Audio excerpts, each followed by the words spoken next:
क्षेत्रीय राज्यों का उदय। मुगल साम्राज्य के पतन के परिणामस्वरूप उभरे राज्यों को निम्नलिखित 3 व्यापक श्रेणियों में वर्गीकृत किया जा सकता है। आय उत्तराधिकारी राज्य। ये मुगल प्रांत थे जो साम्राज्य से अलग होने के बाद राज्यों में बदल गए। हालांकि उन्होंने मुगल शासक की संप्रभुता को चुनौती नहीं दी, लेकिन उनके राज्यपालों द्वारा वस्तुतः स्वतंत्र और वंशानुगत सत्ता की स्थापना ने इन क्षेत्रों में स्वायत्त शासन का उदय दिखाया। कुछ उदाहरण अवध, बंगाल और हैदराबाद हैं। स्वतंत्र राज्य। ये राज्य आए अस्तित्व मुख्य रूप से प्रांतों पर मुगल नियंत्रण की अस्थिरता के कारण, उदाहरण मैसूर और राजपूत राज्य हैं। नए राज्य। ये किसके द्वारा स्थापित राज्य थे? मुगल साम्राज्य के खिलाफ विद्रोही, उदाहरण हैं मराठा, सिख और जाट राज्य। क्षेत्रीय राज्यों का सर्वेक्षण। हैदराबाद। हैदराबाद के आसफ जाह घर के संस्थापक खिलजी खान थे, जिन्हें निजामुल मुल्क के नाम से जाना जाता था।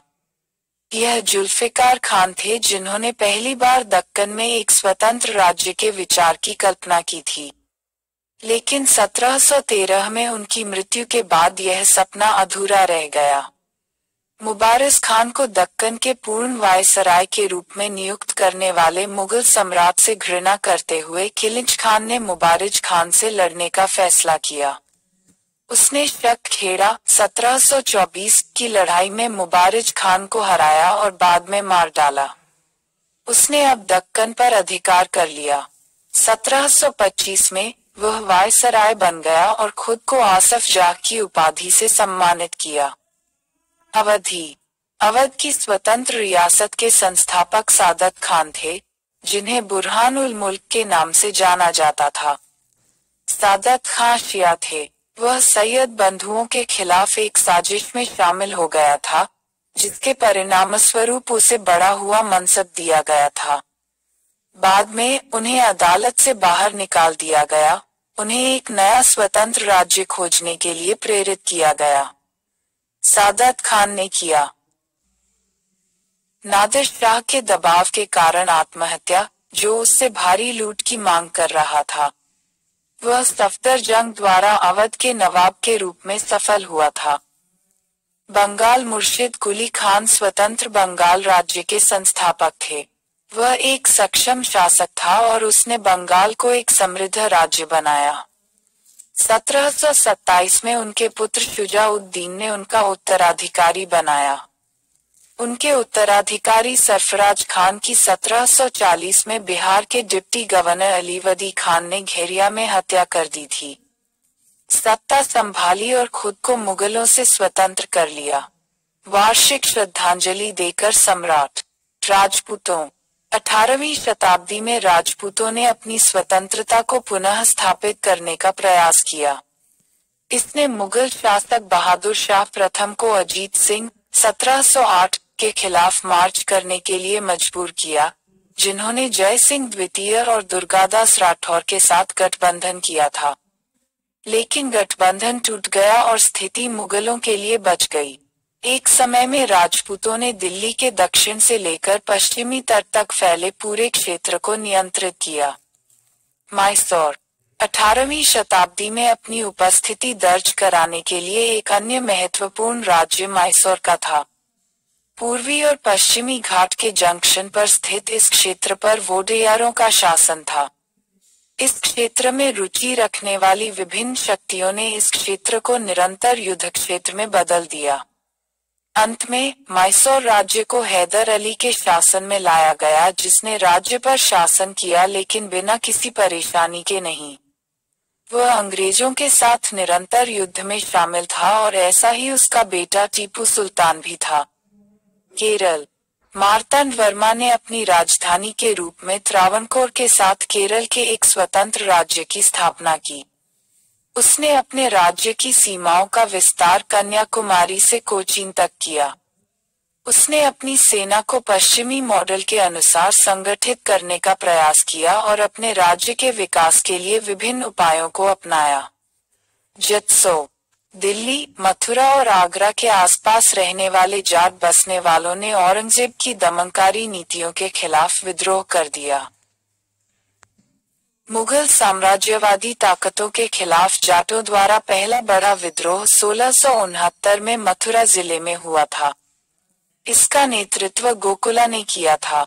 यह सफल नहीं था। कुछ शुरुआती असफलताओं के बाद चूड़ामन और बदन सिंह 18वीं शताब्दी में भरतपुर के जाट साम्राज्य की स्थापना करने में सफल रहे। लेकिन सूरजमल के नेतृत्व में ही जाट सत्ता अपने चरम पर पहुंच गई थी।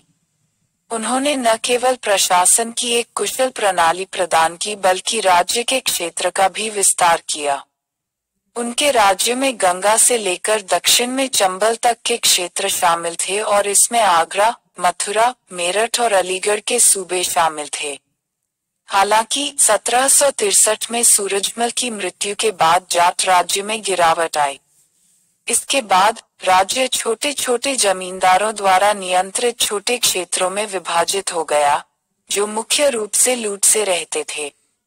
सिख 1675 में औरंगजेब ने 9वें सिख गुरु तेग बहादुर को गिरफ्तार कर लिया और उन्हें मार डाला, जिन्होंने इस्लाम को अपनाने से इनकार कर दिया था। सिख परंपरा के अनुसार गुरु ने कश्मीरी पंडितों के अधिकारों का समर्थन किया था और मुगलों द्वारा उत्पीड़न के खिलाफ उनकी रक्षा की थी। गुरु तेग बहादुर के उत्तराधिकारी बने गुरु गोबिंद सिंह ने खुलेआम औरंगजेब के खिलाफ विद्रोह कर दिया। उन्होंने सिखों को उनके धर्म और स्वतंत्रता की रक्षा के लिए एक उग्रवादी संप्रदाय में बदल दिया। बंदा बहादुर, जिन्होंने बाद में 1708 में सिखों का नेतृत्व ग्रहण किया, हार गए और मारे गए। नादिर शाह और अहमद शाह अब्दाली के आक्रमणों के मद्देनजर सिखों ने एक बार फिर अपने अधिकार का दावा किया। इस स्तर पर उन्होंने खुद को 12 मिसलों या संघों में संगठित किया, जो राज्य के विभिन्न हिस्सों पर नियंत्रण रखते थे। पंजाब का एक मजबूत राज्य स्थापित करने का श्रेय रंजीत सिंह को जाता है। वह सुकरचकिया मिस्ल के नेता महान सिंह के पुत्र थे। रंजीत सिंह ने सतलुज से झेलम तक फैले क्षेत्र को अपने नियंत्रण में ले लिया। उन्होंने 1799 में लाहौर और 1802 में अमृतसर पर विजय प्राप्त की। अंग्रेजों के साथ अमृतसर की संधि के द्वारा रंजीत सिंह ने सीस सतलज क्षेत्रों पर अंग्रेजों को स्वीकार कर लिया। रंजीत सिंह एक कुशल प्रशासक साबित हुए। उसने यूरोपियों की सहायता से अपनी सेना का अत्यधिक आधुनिकीकरण किया, लेकिन उनके शासनकाल के अंत में अंग्रेजों ने उन्हें 1838 में शाह शुजा के साथ त्रिपक्षीय संधि पर हस्ताक्षर करने के लिए मजबूर किया। अंग्रेजी कंपनी, जिसके द्वारा वह शाह शुजा को काबुल के सिंहासन पर बिठाने की दृष्टि से पंजाब के माध्यम से ब्रिटिश सैनिकों को मार्ग प्रदान करने के लिए सहमत हुए। 1839 में रंजीत सिंह की मृत्यु हो गई। उनके उत्तराधिकारी राज्य को बरकरार नहीं रख सके और जल्द ही अंग्रेजों ने इस पर नियंत्रण कर लिया। मराठा शायद उभरने वाला सबसे दुर्जय प्रांत मराठों का था। पेशवाओं के सक्षम नेतृत्व में मराठों ने मालवा और गुजरात से मुगल सत्ता को उखाड़ फेंका और अपना शासन स्थापित किया। एक समय में उन्होंने मुगल साम्राज्य के मुख्य उत्तराधिकारी होने का दावा किया था, लेकिन पानीपत की तीसरी लड़ाई 1761 में अहमद शाह अब्दाली ने उनके अधिकार को चुनौती दी थी। मराठा जल्दी हार से उबरे और भारत में राजनीतिक वर्चस्व के संघर्ष में अंग्रेजी ईस्ट इंडिया कंपनी को सबसे कठिन चुनौती पेश की। रोहिलाखंड एंड फारुखाबाद। रोहिलखंड के राज्य और बंगश पठानों का राज्य भारत में अफगानों के प्रवास का नतीजा था। अफगानिस्तान में राजनीतिक और आर्थिक उथल पुथल के कारण 18वीं शताब्दी के मध्य में भारत में अफगानों का बड़े पैमाने पर आप्रवासन हुआ। अली मोहम्मद खान ने नादिर शाह के आक्रमण के बाद उत्तर भारत में सत्ता के पतन का फायदा उठाया, एक छोटे से राज्य रोहिलखंड की स्थापना के लिए। यह उत्तर में कुमाऊं और दक्षिण में गंगा के बीच हिमालय की तलहटी का क्षेत्र था। रोहिल्ला रोहिलखंड के निवासियों के रूप में जाने जाते थे, क्षेत्र की अन्य शक्तियों, जाटों और अवध शासकों और बाद में मराठों और अंग्रेजों के हाथों भारी नुकसान उठाना पड़ा। मोहम्मद खान बंगश, एक अफगान, ने फर्रुखसियर और मोहम्मद शाह के शासनकाल के दौरान फर्रुखाबाद के आसपास के क्षेत्र में दिल्ली के पूर्व में एक स्वतंत्र राज्य की स्थापना की।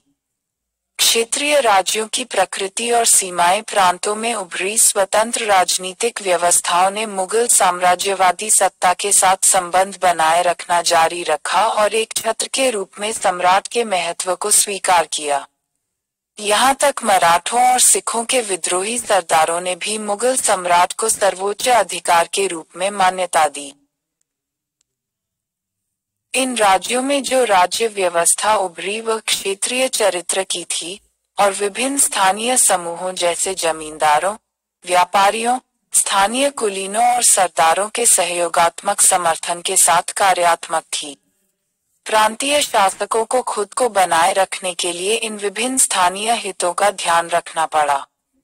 बेशक अपवाद थे। उदाहरण के लिए मैसूर में शासक स्थानीय सरदारों को नहीं पहचानते थे। क्षेत्रीय राज्यों की कुछ सीमाएं थीं। प्रांतीय शासक सुदृढ़ वित्तीय, प्रशासनिक और सैन्य संगठन पर आधारित एक प्रणाली विकसित करने में विफल रहे।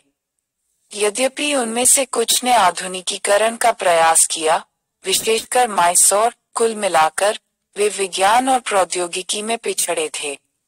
एक और कमी यह थी कि इन राज्यों का पड़ोसी क्षेत्रीय शक्तियों युद्धों के साथ निरंतर युद्ध था जिसमें कोई भी अंततः हावी नहीं हो सकता था। वास्तव में ये राज्य मुगल सत्ता को चुनौती देने के लिए काफी मजबूत थे, लेकिन कोई भी इसे अखिल भारतीय स्तर पर एक स्थिर राज्य व्यवस्था के साथ बदलने में सक्षम नहीं था। जागीरदारी संकट कृषि से आय में कमी के रूप में तेज हो गया और अधिशेष के हिस्से के लिए दावेदारों की संख्या कई गुना बढ़ गई। यद्यपि व्यापार आंतरिक और विदेशी बिना किसी व्यवधान के जारी रहा और समृद्ध भी हुआ, शेष अर्थव्यवस्था स्थिर रही। सामाजिक आर्थिक स्थितियां 18वीं शताब्दी में भारत पर्याप्त गति से आर्थिक, सामाजिक या सांस्कृतिक रूप से प्रगति करने में विफल रहा। भारत विरोधाभासों का देश बन गया क्योंकि अत्यधिक गरीबी और अत्यधिक विलासिता साथ साथ मौजूद थी। आम जनता गरीब, पिछड़ी और उत्पीड़ित बनी रही और नंगे जीवन निर्वाह के स्तर पर रही। अमीर और शक्तिशाली लोग विलासिता और विलासिता के जीवन का आनंद लेते थे। लेकिन यह ध्यान देने योग्य है कि भारतीय जनता का जीवन कुल मिलाकर 18वीं शताब्दी में ब्रिटिश शासन के 100 वर्षों के बाद की तुलना में बेहतर था।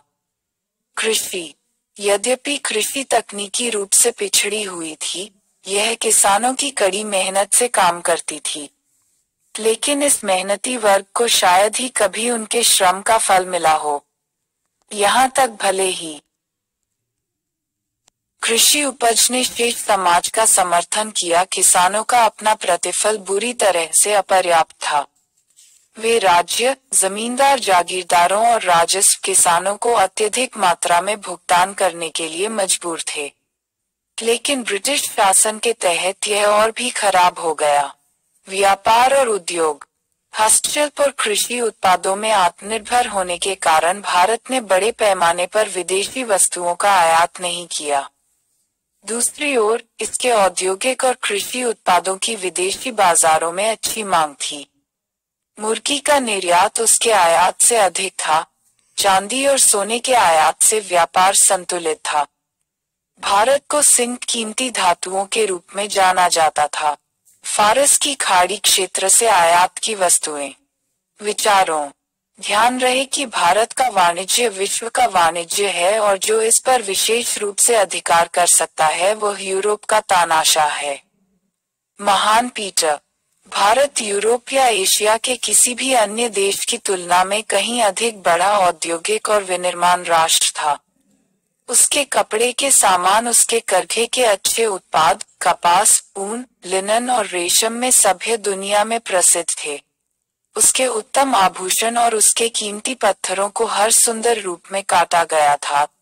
तो उसके मिट्टी के बर्तन, चीनी मिट्टी के बर्तन, हर तरह के चीनी मिट्टी के बर्तन, गुणवत्ता, रंग और सुंदर आकार थे। धातु, लोहा, स्टील, चांदी और सोने में उसके अच्छे काम भी थे। उसके पास दुनिया में किसी भी सुंदरता के बराबर महान वास्तुकला थी। उसके पास महान इंजीनियरिंग कार्य थे। उसके पास महान व्यापारी, महान व्यवसायी, महान बैंकर और फाइनेंसर थे। वह न केवल सबसे महान जहाज निर्माण राष्ट्र थी, बल्कि उसके पास भूमि और समुद्र के द्वारा महान वाणिज्य और व्यापार था जो सभी ज्ञात सभ्य देशों तक फैला हुआ था। ऐसा भारत था जो अंग्रेजों ने आने पर पाया। J.T. सुंदरलैंड।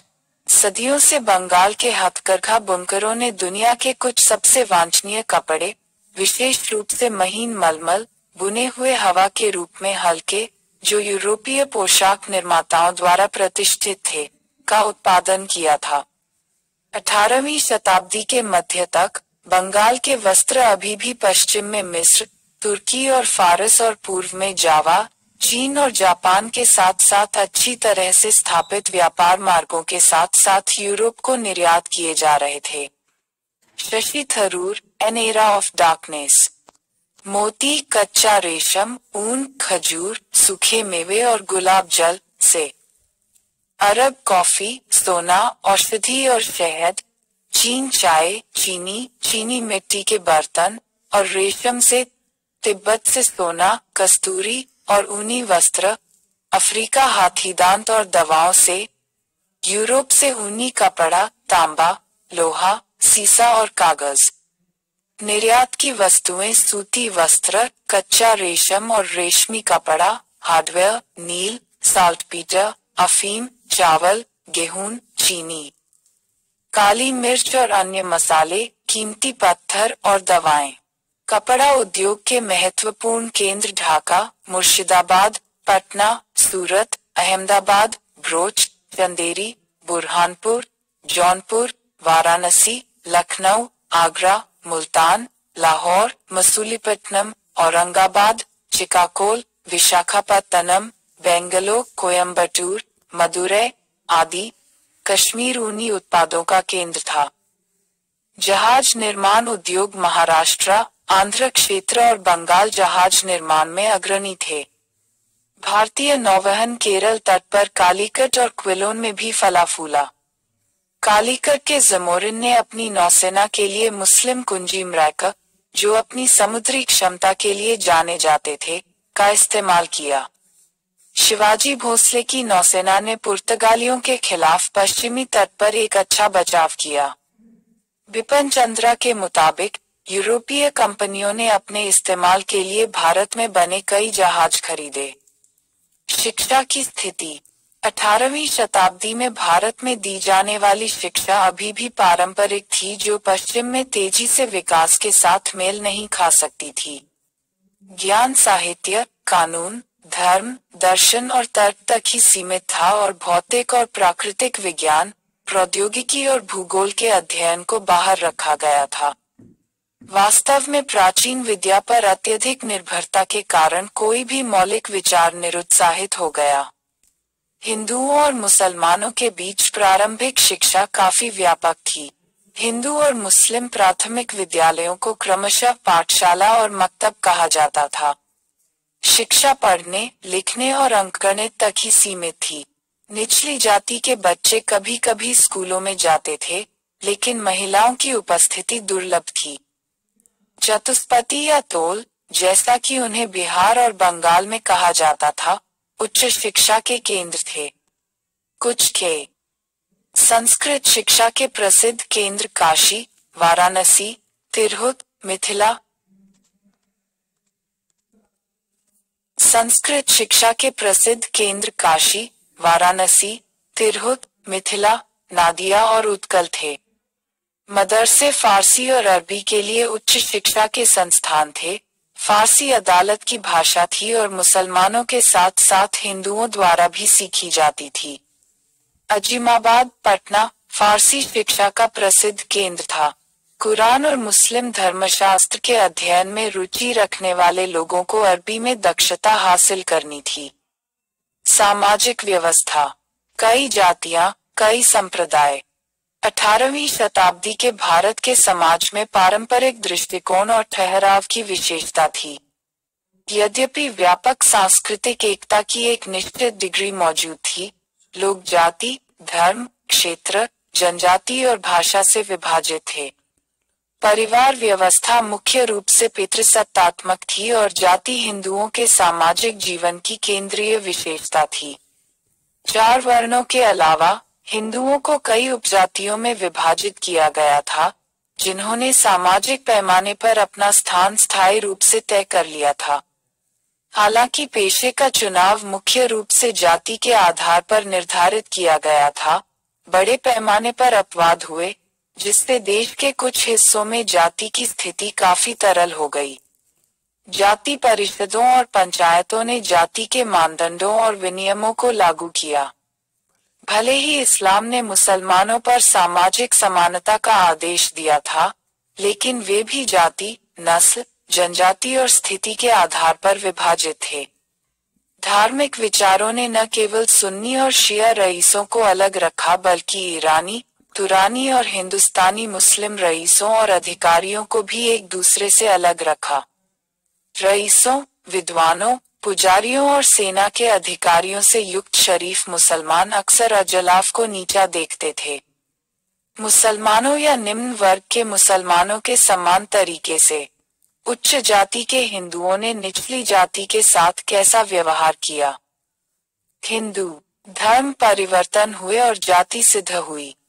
राय: एक हिंदू महिला अकेले कहीं भी जा सकती है, यहाँ तक सबसे भीड़ भाड़ वाली जगहों में भी, और उसे बेकार की मौज मस्ती और चुटकुलों से कभी डरने की जरूरत नहीं है। अब्बे डुबोइस शुरुआत में टिप्पणी की। 19वीं सदी के 18वीं शताब्दी के भारत में एक प्रमुख विभाजनकारी शक्ति और विघटन का तत्व बने। समाज में महिलाओं की स्थिति भारत में पितृसत्तात्मक परिवार व्यवस्था में, केरल में कुछ सामाजिक समूहों को छोड़कर, महिलाओं का अपना व्यक्तित्व बहुत कम था, हालांकि कुछ अपवाद भी थे। जबकि उच्च वर्ग की महिलाएं घर पर रहती थीं, निम्न वर्ग की महिलाएं परिवार की आय के पूरक के रूप में खेतों और अपने घरों के बाहर काम करती थीं। पर्दा, सती, बाल विवाह और बहुविवाह जैसे कुछ पुराने और शोषक सामाजिक रीति रिवाज मौजूद थे, जिन्होंने महिलाओं की प्रगति में बाधा उत्पन्न की। हिंदू विधवा की दुर्दशा आमतौर पर दयनीय थी। दहेज की बुराई विशेष रूप से बंगाल और राजपूताना में फैली हुई थी। संवेदनशील भारतीय अक्सर विधवाओं के कठोर जीवन से प्रभावित होते थे। अंबर के राजा सवाई जय सिंह और मराठा जनरल परशुराम भाऊ ने विधवा पुनर्विवाह को बढ़ावा देने की कोशिश की, लेकिन असफल रहे। गुलामी का खतरा। 17वीं शताब्दी में आए यूरोपीय यात्रियों और प्रशासकों ने भारत में दासों के व्यापक प्रसार की सूचना दी। ऐसा माना जाता है कि कुछ लोगों को आर्थिक संकट, अकाल, प्राकृतिक आपदाओं और अत्यधिक गरीबी के कारण अपनी संतानों को बेचने के लिए मजबूर किया गया था।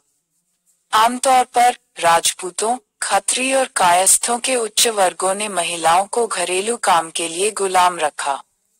हालांकि भारत में दासों की स्थिति यूरोप की तुलना में बेहतर थी।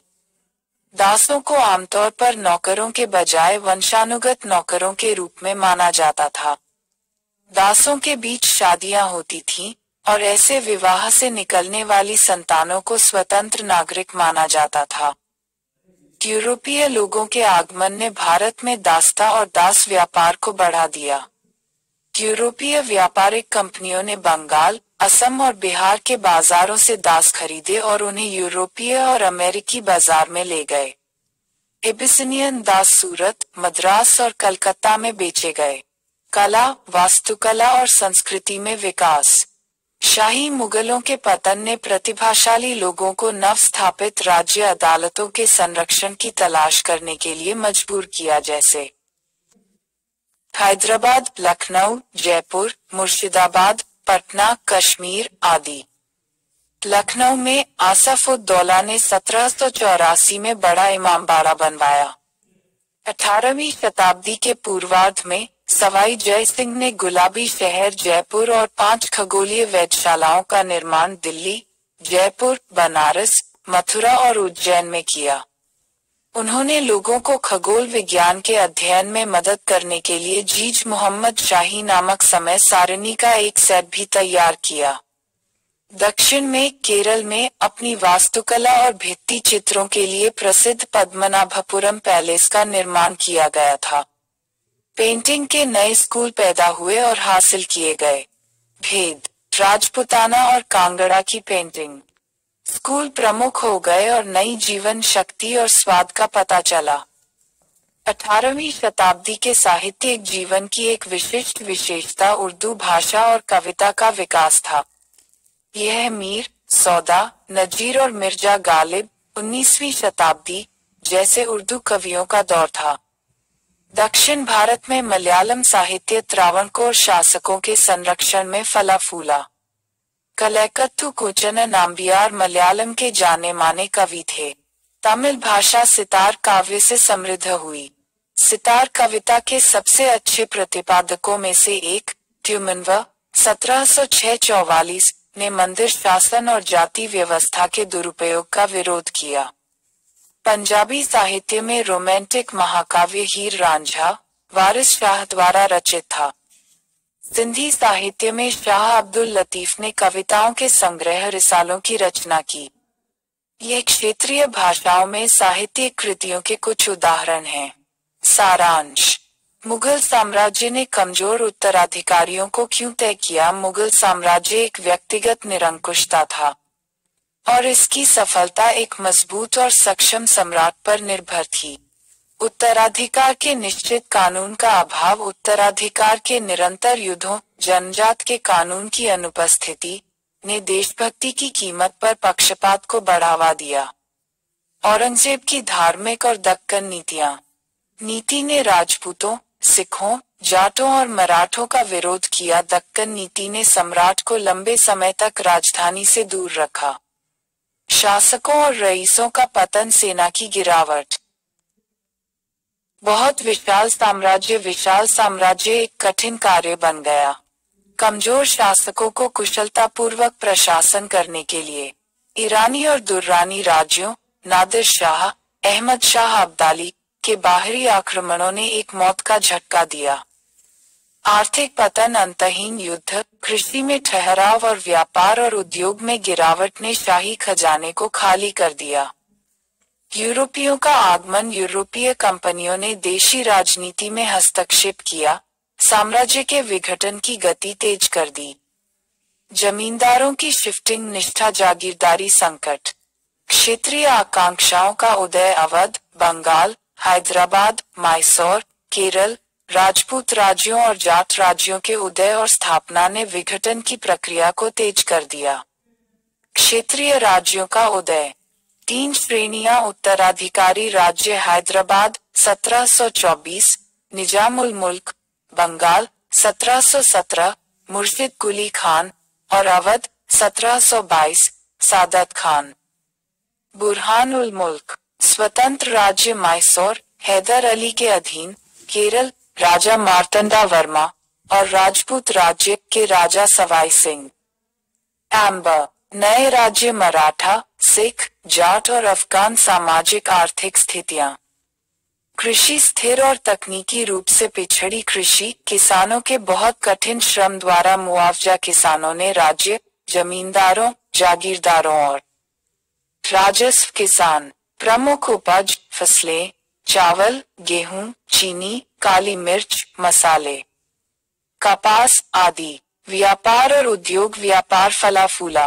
सूती वस्त्र, कच्चा रेशम, रेशम के कपड़े, हार्डवेयर, नील, साल्टपीटर, अफीम, चावल, चीनी, काली मिर्च, मसाले, कीमती पत्थर और ड्रग्स थे।